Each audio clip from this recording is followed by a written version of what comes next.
metres fresh. Can she repeat that at 2,000? Well, it would be some win if she can, winning the first leg like she did, and then sort of the hiccups they've had. But the trial was there for everyone to see, and everyone was trying to work what would happen in that trial. Can she do it? Can she step up to 2,000 metres? She was high quality when she won here on the 6th of September. I think she's been well prepared enough to handle the step up to 2,000 metres. She looked fit in the yard. And her action looked good too. She looked really nice and loose and agile at the walk, which I think is key for her too. They look wonderful, don't they? All of the contenders in the Group 1. So hard to split them. We need numbers, Leith. It's a tricky one to assess. But who did you settle on? Look, the top four I thought paraded beautiful. I'm on Waitek. He's just sort of his code had come out. He's going to get a nice run. He's yet to win at Ellerslie, but I think it could be today. I really thought Al Vincedor, if he gets a nice easy lead. Ladies Man's, he's another one who's going to go a good big race. And I thought the parade of Sharp and Smart, he looked the best he's ever looked, I reckon, for a long time. So he definitely put him in your first four. Yep, I was keen to stick with Waitek with his performance that we've seen from him last time to the races.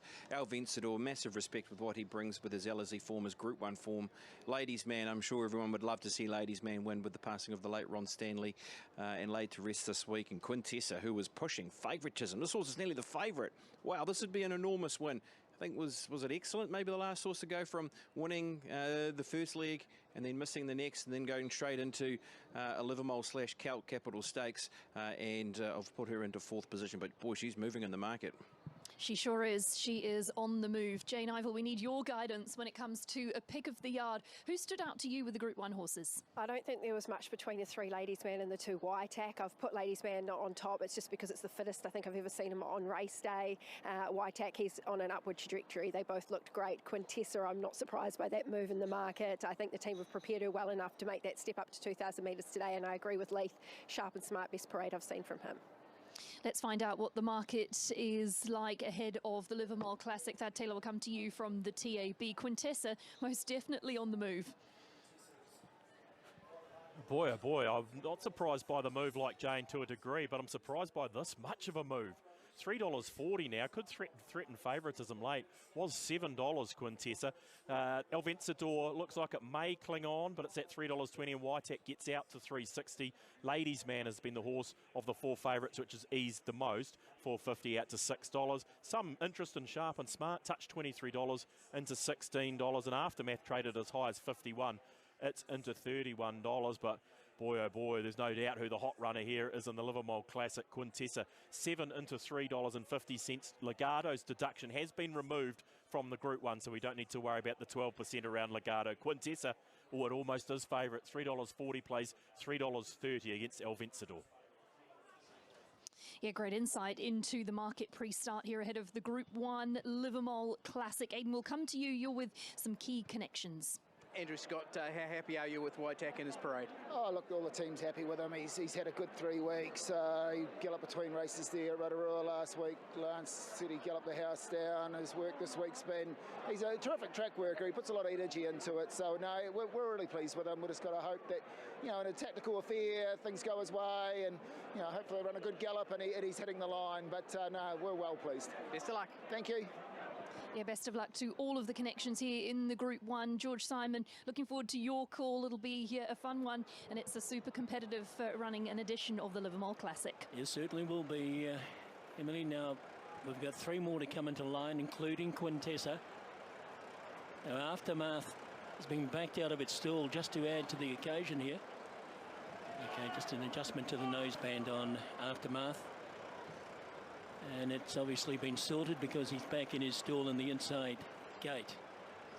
Sharp and Smart goes forward. Quintessa, the last one to come in. Good luck to the connections. We're set. Almost ready. Locked and loaded. Let's bring it on. Gates open. They're off in the Livamol Classic. Khan Hunter began quickly, but El Vencedor sliding forward, followed out by Aftermath and Spanish Lad.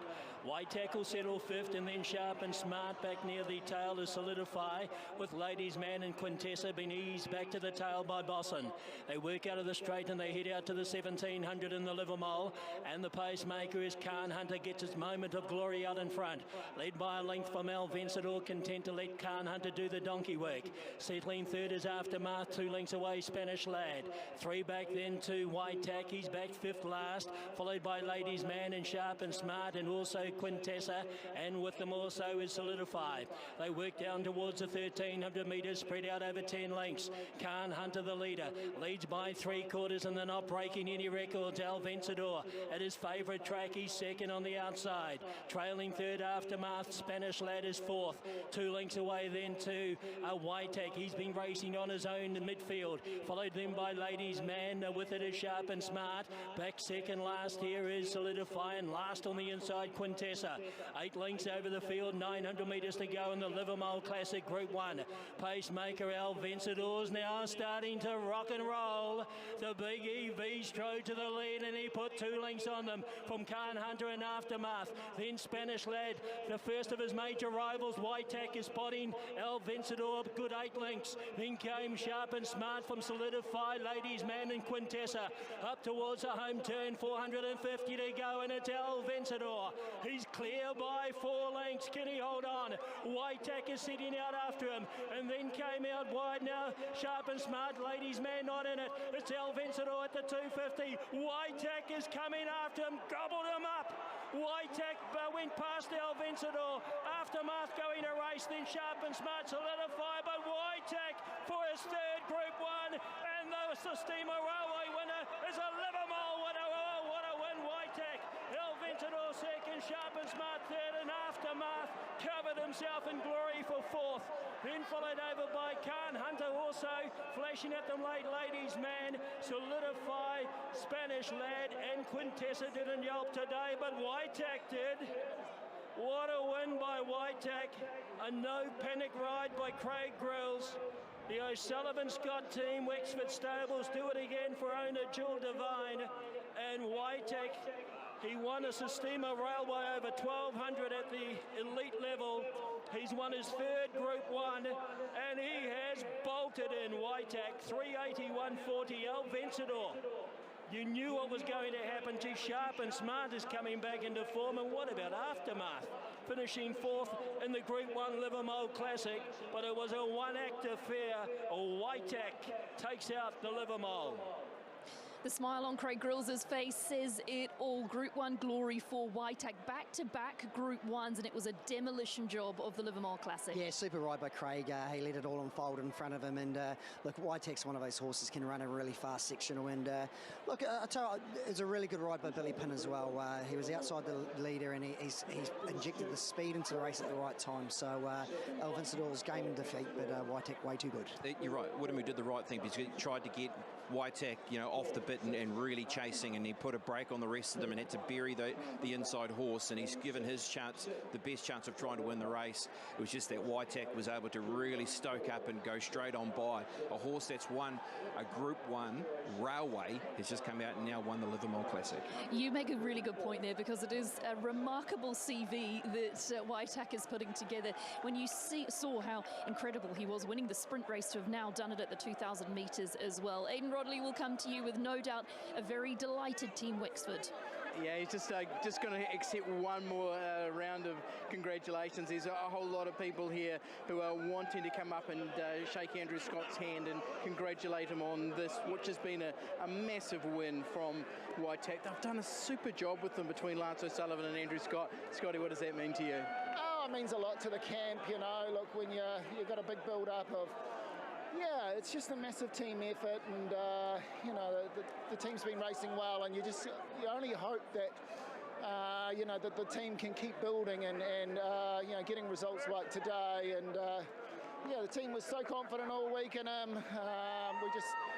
Craig got off him last week, and Lance was at Rotorua. I was away for the weekend, and he just said the horse has improved, and you try and keep your confidence levels, measured, but huge result for Team Divine. They had a winner yesterday at Matter and again today. And the horse deserves, he's been so unlucky last season with tracks and way races were run, but today he got into his rhythm on his own. It was just beautiful. He showed what he can do. He's got a beautiful gallop on him, and he's just come of age, the horse, so we're pretty thrilled. How were you feeling the way the race was unfolding? Oh, look, when he got to the winning post with a round to go, Lance was pretty keen to say try and keep off the rail. He said it was going to be a little bit tactical today, but they were going a gallop, and when the favourite took off at the 600, we thought, well, ours is still, it had a very economical run there, and when he gets on his own and a gap in his race and he can relax, he can quicken, and with 1,000 to go, you could see he was on his own, he wasn't getting bothered, and he was going to be a finish, so brilliant. One thing I'm sure you'd have taken confidence out of was Craig Drills' demeanour. He was just no panic. When Al Vencedor quickened, he was just in the zone. He wasn't panicking and wasn't reacting to that move. No, not at all, and Craig's growing in confidence and riding. Lance said, don't give him any instructions. He's one of these jockeys now. He can win the big races. So, he's a horse that's just keeping on getting better and better as he's a lovely big sound horse that goes in any kind of ground. We're just so fortunate to have him in our stable. When will we see him next, Scotty? I think we're pretty keen to get him down to the Captain Cook. He can have a bit of time away. He'll be out in the farm on Monday and a quick break, and hopefully he's back here Boxing Day and over summer. It's a Group 1 winning machine there. Congratulations to you guys too. Thank you, Aidan. We'll just move over this way because Craig Grills is just unsaddling, coming back to there's a fair roar. There's a big group of supporters. So we see in the book there's just one owner, but there's a representation by hundreds here. Craig Grills, boy, that just worked out exactly the way he walked it this morning. You got to the front where I caught up with you, and it was game over at that point. How did it feel? That was pretty incredible win. He's obviously stepped up to 2,000 today, and just the improvement he'd taken out that last one to today. It was good. There was good genuine speed. I've sort of put the hammer down from about the 600, so I sort of had to get on my bike a little bit earlier than I would have liked to, but I sort of knew at the top of the straight at the 400, I had him covered. He got to him quick, and then even at the 150s, he's changed legs and gone away again. It looked in running like you were happy to see Wiremu quicken at that point because you didn't panic. You just you knew what you had underneath you at that point. Is that a fair assessment? I guess so. Like he was just straight on that good, and we were confident with the work he'd done coming into today. And he's a bit of a marvel, really, isn't he? What he's become. And you keep on winning these Group 1s. How does this horse sort of fit on the spectrum of Craig Grills' winning rides? Oh, any Group 1's great, and another one for Wexford again too. Been massive supporters of mine since I started basically. So fantastic. So big thank you to the owners, Jill Devine and all her team, and to Lance and Scotty at Team Wexford. Congratulations to you too, Craig. Thank you.